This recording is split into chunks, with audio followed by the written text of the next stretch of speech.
4 ოქტომბრის საქმეზე დღეს თბილისის საქალაქო სასამართლოში 2 ექსპერტი დაიკითხა, რომლებმაც პროკურატურის მიერ მტკიცებულებებად გასაღებულ კადრებს ჰაბიდოსკოპიური ექსპერტიზა ჩაუტარეს. ექსპერტებმა ვიდეო მასალებში იმ პირების იდენტიფიცირება შეძლეს, რომლებიც ძალადობის მუხლით დღეს განსასჯელი სკამზე სხედან. ადვოკატები აცხადებენ, რომ აქციის მონაწილეების ამოცნობა არაფერს ნიშნავს და ის ფაქტი, რომ ისინი იმ დღეს ნამდვილად იმყოფებოდნენ პრეზიდენტის რეზიდენციის მიმდებარედ, სულაც არ ადასტურებს მათ ბრალეულობას.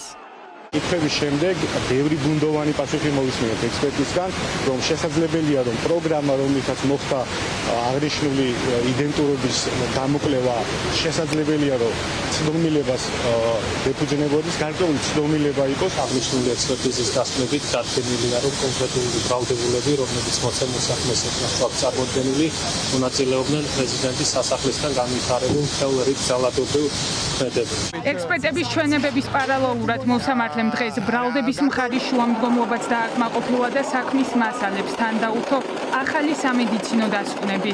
საუბარია პოლიციელების ჯანმრთელობის ცნობებზე, რომლებიც გამოძიების ვერსიით 4 ოქტომბერს მიყენებული ძალადობრივი ქმედებების შედეგად აზარალდნენ და არაერთი დაზიანება მიიღეს.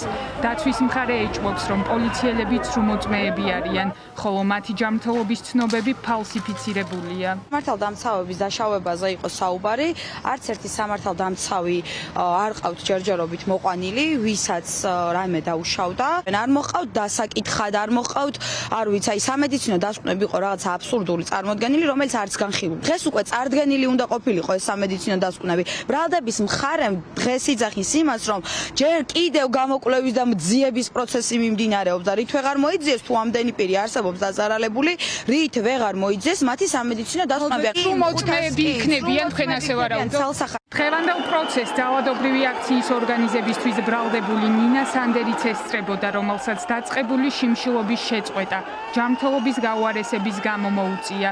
დაკავებული ქალი პროცესზე სიტყვითაც გამოვიდა და კიდევ ერთხელ თქვა, რომ ბრალს არ აღიარებს.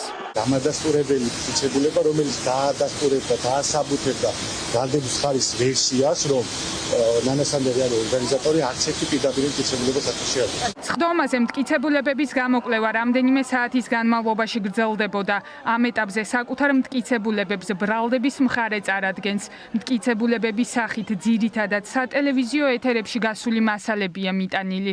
დაკავებულების ადვოკატები ამბობენ, რომ არც ერთი ეს კადრი დაკავებულების წინააღმდეგ მტკიცებულებად არ გამოდგება, რადგან მასალებში არ იკვეთება, რომ ბრალდებულებმა სისხლის სამართლის დანაშაული ჩაიდინეს. ბრალდების მხარემ 225 მუხლის გასამართლებლად მოიტანა და გააჩინა ეს მტკიცებულებები ახლა. ეს არის ყოველად დაუშვებელი და მიუღებელი. შემდეგი პროცესი 3 თებერვალს ჩაინიშნა. ბრალდებულებს სტრატეგიული ობიექტის ხელში ჩაგდების მცდელობას და ჯგუფურ ძალადობაში მონაწილეობას ედავებიან, თუმცა არც ერთი მათგანი თავს დამნაშავედ არ მიიჩნევს.